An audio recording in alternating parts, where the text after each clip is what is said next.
Okay, so chapter 13, part 2. There's only two parts to chapter 13. The third part of chapter 13 is just doing exam type of questions. Okay, so very important that you go through chapter 13, part 1 a few times.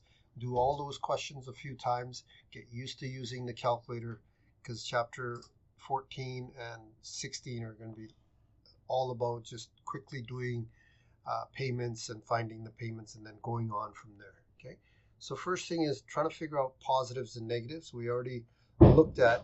Most important thing is whenever you have money going out of your pocket, you treat that as negative.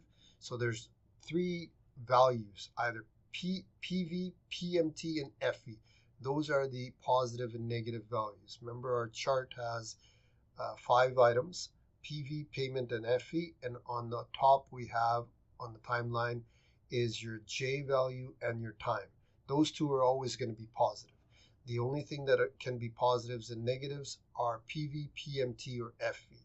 Think of whenever money's going out of your pocket, it's negative. When money's coming to you, it's positive. Don't think of FV is always negative or FV is always zero or PV is always negative. Don't have any of these rules for yourself. The only rule that you have is money out of your pocket is negative, money coming to you is positive. So when you get a loan, money's coming to you, so that's positive. When you're investing, money's going to go out of your pocket, that's negative. When you're putting money in a savings account, that's money going out of your pocket, that's negative. So think of positives and negatives that way. Okay, next thing we're going to do is what's called periodic rates and nominal rates. We already did nominal rates. Nominal rates are those J values that we did, okay, J's. So in terms of nominals, there's 1, 2, 3, 5 different types of compounding. Compounding every year, compounding once a year, not every year, compounding once a year, compounding twice a year. We're going to go into what those are in a few seconds. Compounding 4 times in a year, that's called quarterly compounding. Compounding 12 times in a year is called compounding monthly, and compounding 365 days a year, 365 times per year is called compounding daily. Okay, J is the annual interest rate. Okay, little I is used for periodic interest rates. And then in terms of periodic interest rate, we could have a rate for the day, ID, little d, IW, rate for the week, okay, IM, rate for the month, rate for the quarter, rate for the semi-annual, mean for the 6 months, and obviously J1 is the same as IA, which is the rate for the year. So let's see how we're going to go back and forth between these things. Okay, so let's say we're given semi-annual rate, okay? And what we do to get from semi-annual to J2 is you multiply by 2. So let's say we had a question where we had, let's say we had 6%, or sorry, let's say we have a semi-annual rate of 3%. To get from 3% to J, we take 3% times 2, and that gets us 6%. If we have 4% rate for the 6 months, you take 4 times 2, and that gets us 8%. 6.5 times 2 gives us 13%. Okay, let's do another one. Let's say we have a quarterly rate, okay? Quarterly rate, let's say we have 3% quarterly rate. We multiply by 4 and gets you 12. That's your J rate. See how you go from I to J? You take your quarterly rate and multiply by 4. That gets you your J4. Okay? So if you have 4%, you multiply by 4. That gets you 16. Okay? I'm just using this calculator now as a simple multiplying and division calculator. Okay? You can use a regular calculator. The only time we're going to do ends and PV, that's when you need this calculator. Other times we can just use a regular calculator.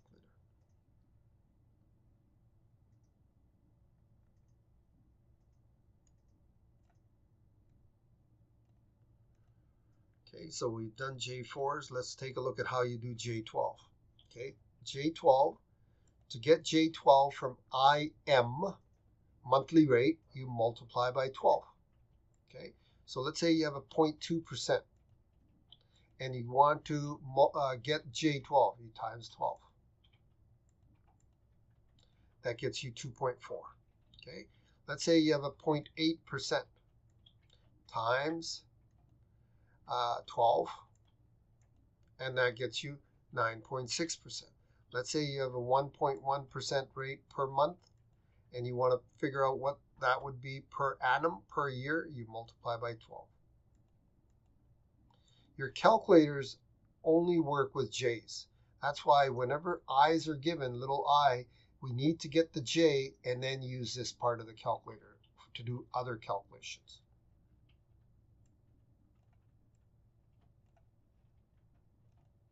Okay, daily rate, to get from daily rate to the J rate, you multiply by 365. So let's say you have decimal 02 rate, okay, daily rate, times 365 will get you 7.3. Let's say you have a decimal 03% rate, times 365 gets you 10.95. Remember in high school you converted, you took let's say 7% and made that into decimal 07. We don't do any of that in this course. Okay, your percents do not divide by 100. Your percents are taken as percents in this calculator. Okay, so if you have a decimal 05% times 365, now what you have is a J 365 of 18.25. Okay, so let's do another one. Now let's say we wanted to go from J to a semi-annual rate, periodic semi-annual. So from interest rate conversion from periodic, okay, to nominal. Or what we're doing now actually is from nominal to periodic, okay, from nominal to periodic. Okay, converting from nominal to periodic is division. Okay, so if we take a look at here, the conversion from periodic to nominal, this is called periodic rate, daily for the period of the day. You multiply how many days there are in the year to get the J. Okay, so this is from periodic to nominal, you multiply. And to go from nominal to periodic, you divide. So if you want to go from J2, when you're given J2, you will get semi-annual rate for the 6 months by dividing that rate by 2. So let's do that. Let's do a couple of questions of that. So again, just a basic calculator. Let's say you have a J2 of 6 and you want semi-annual, you just divide by 2 and get you 3%. Let's say you have 8% and you want to get the semi-annual periodic rate, you divide by 2, that gets you 4. Let's say you have 13% and you want to get a periodic rate semi-annual, divide by 2, and that gets you that. Done.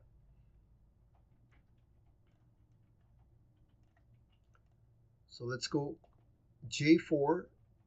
When you get from J4, you'll only get IQ, quarterly rate. Okay, so clear this. So J4 of 8 divide by 4 gives you 2% quarterly rate. 10% divide by 4 gets you quarterly rate of 2.5%, and a 16 divided by 4 gets you a quarterly rate of 4%. Okay, monthly. Let's take a look at monthly rate.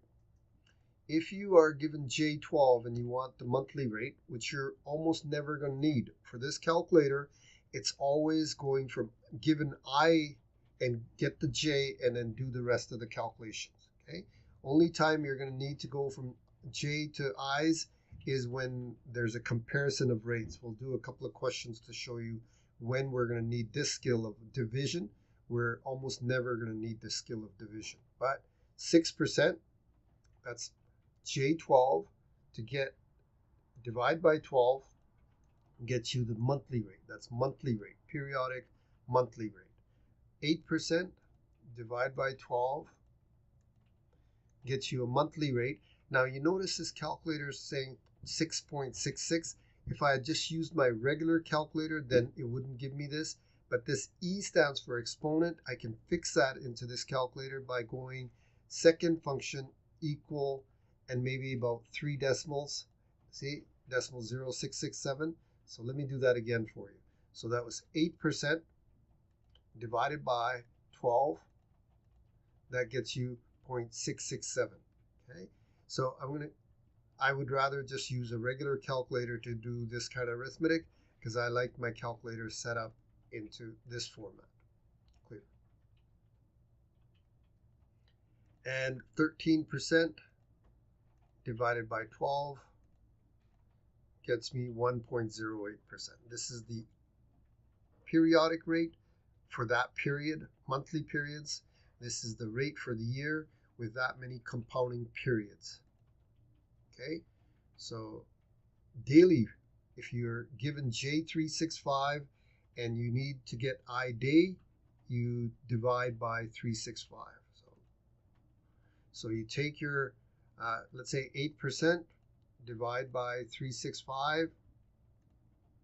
And again, I think we're going to have that problem with that E thing. And I would just use a regular calculator to do this arithmetic. But if you want to use this calculator, this -2 means move the decimal 2 over, 2 to the left. But I'm going to fix this calculator to say 3 decimal points. So there's my answer, decimal 0219. Okay, and 10% divided by 365 gets me decimal 027, and 16%. Now notice if the calculator was back to the mode, it would give me this answer. This is the same answer as 2739, just 2 decimals moved over. See, look at that. 2 decimals moved over, or even more decimals. I can go for more decimals. There. Okay. Use a regular calculator. That's what I would suggest. Just use a regular calculator. Leave this calculator this way with a decimal. Okay. So 16% divided by 365. This means 2 decimal places to the left. So 00, that answer. Okay. Next, let's do a question. The question is a true-false question. A monthly periodic rate of 3% is equivalent to nominal rate of 36%. J12. Yes, it is, because 3 times 12 gets you 36. So IM of 3 is the same as J12 of 36.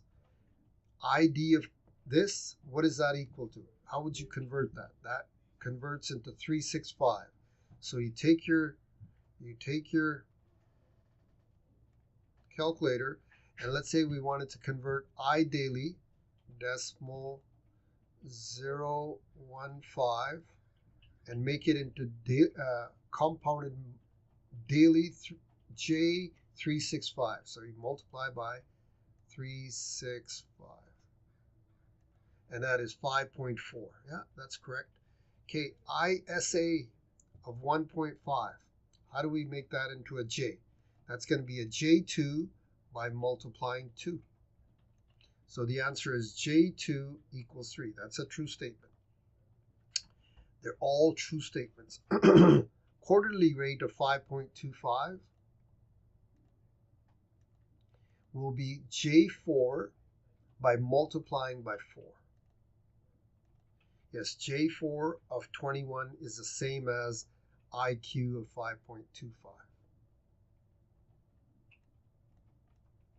Okay, so let's continue.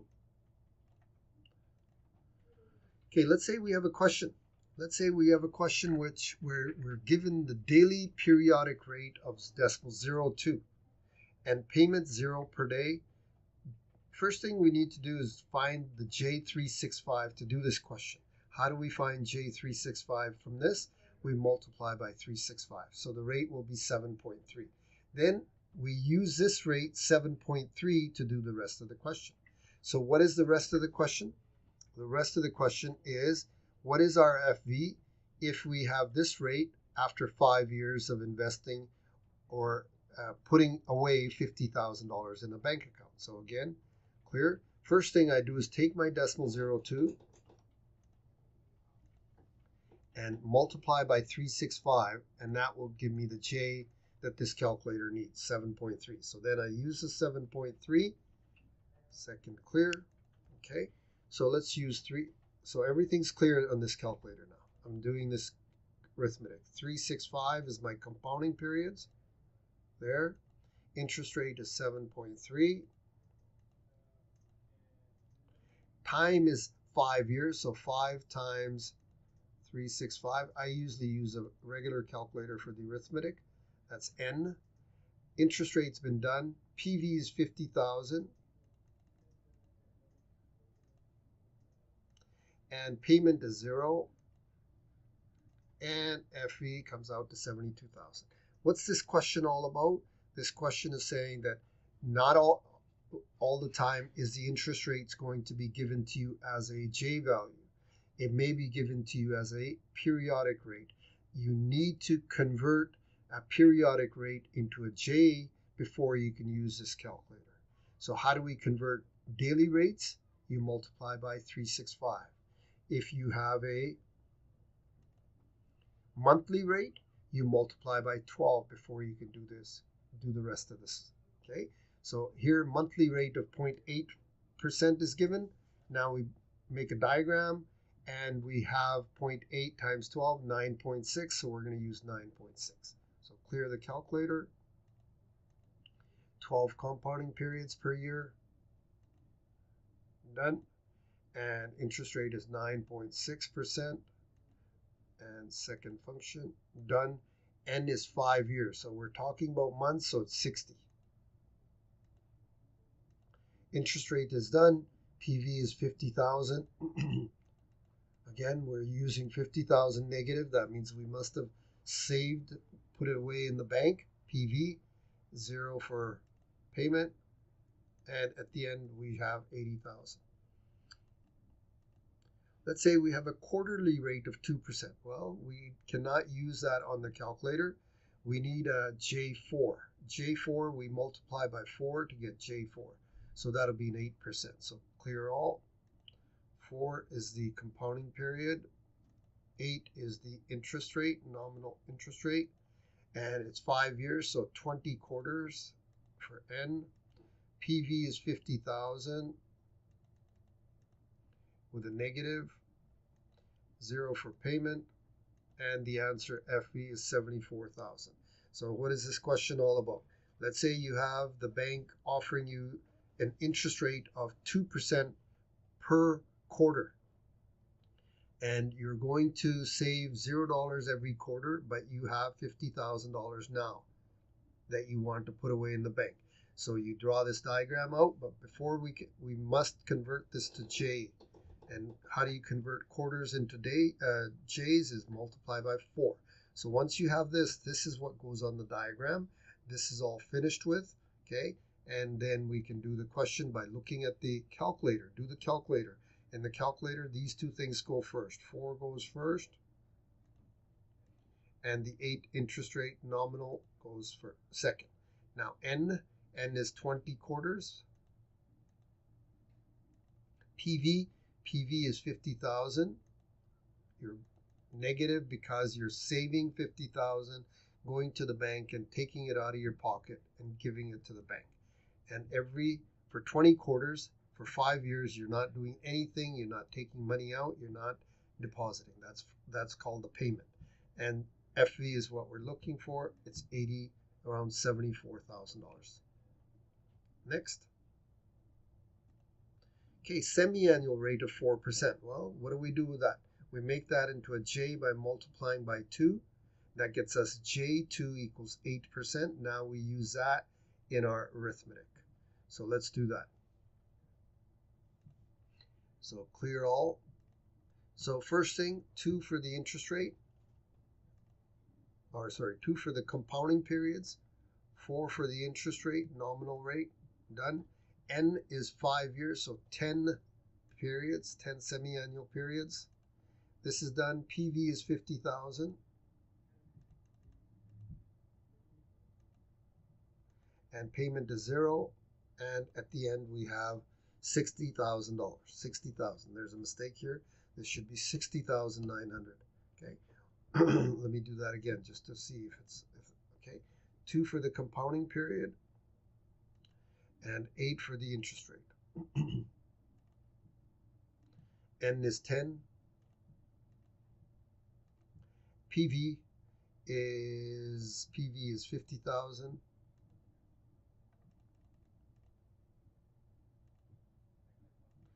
Zero for payment, and at the end we have 74,000. Oh, so there was no mistake. It's 74,012. It's the correct answer.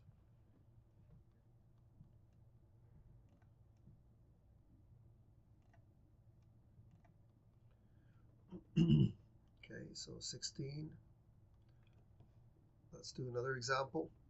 Okay, this time we're going to do an example where we're given some information. John bought a townhouse and sold it at the end of 10th year for $500,000. He earned a return of 6% per annum, compounded annually. What did John buy the home for? So first thing you do is make the drawing. Okay, we know the interest rate is 6% per annum, compounded annually. That means J1 is given. J1 is 6%. Time period, are we given? Yeah, it's 10th year, 10 years, so the N is 10. We're looking for what did John buy the home for today, not what did he sell it for. He sold it for. John bought a house and sold it for. Here's sold. Okay, that John got this money, so this is positive. So let's bring the calculator after you have the diagram. You bring the calculator, clear everything. First thing, interest rate goes in, 1 for the compounding period and 6 for the nominal rate. Then we're talking years, so we do not take 10 years and make 120 out of it. N is 10. This is done. PV we're looking for. Payment is 0. FV is 400,000. And PV is what we're looking for. 223. Even though our calculator says 223, what did John buy the house for? He paid $223,000. That means he has this is negative, but the answer is just 223,000. One more question. John gets 20 cents for each candy box that he sells and sells an average of 350 candy boxes per week. The rate of savings, so John's going to save all the money that he gets, is rate of J52 equals 5%. How much money will John have at the end of 2 years? So let's do this question. First thing is, we've got some information. Okay, he's going to save 20 cents, which is 0.20, times 350, which is $70 every week. He's going to take that to the bank. So our interest rate is J52 5%. It's 2 years. So 2 years. We're talking about days, so this has to be converted we're talking about weeks, so 52 weeks in a year, so multiply 2 times 52. So we're ready to bring the calculator, and the calculator is here. So clear everything on the calculator. First thing is put the interest rate in, 52 for the compounding periods, and 5 for the nominal interest rate. Now what's the time period? It's 2 years, but we got to convert 2 years into days, so 2 times 52, 104. Use a regular calculator for that part. Instead of doing this, look, let's clear this for a second. Okay, let me put the interest rate back here. Clear everything. So let's go back. 52 for the compounding period and 5 for the interest rate. Now let's say you don't know what 2 years is in weeks, so you would do 2 times 52. That just gives your brain time to wander off. So it's always a good idea to have another calculator here that's going to do the arithmetic. So I would do this question this way. I would put in my 52 and my 5%. Now that I need to know 2 years, I would have a separate calculator which says where I would do 2 times 52 and get 104, and then put 104 here. instead of using this calculator for that. Okay, this is done. PV is 0. I have no savings today, but I have $70 every week. So $70 I'm going to take, and I put a minus because negative, because I'm going to deposit that every week into the bank account. And at the end, I would have $7,000, $7,652. And I believe that is the last part.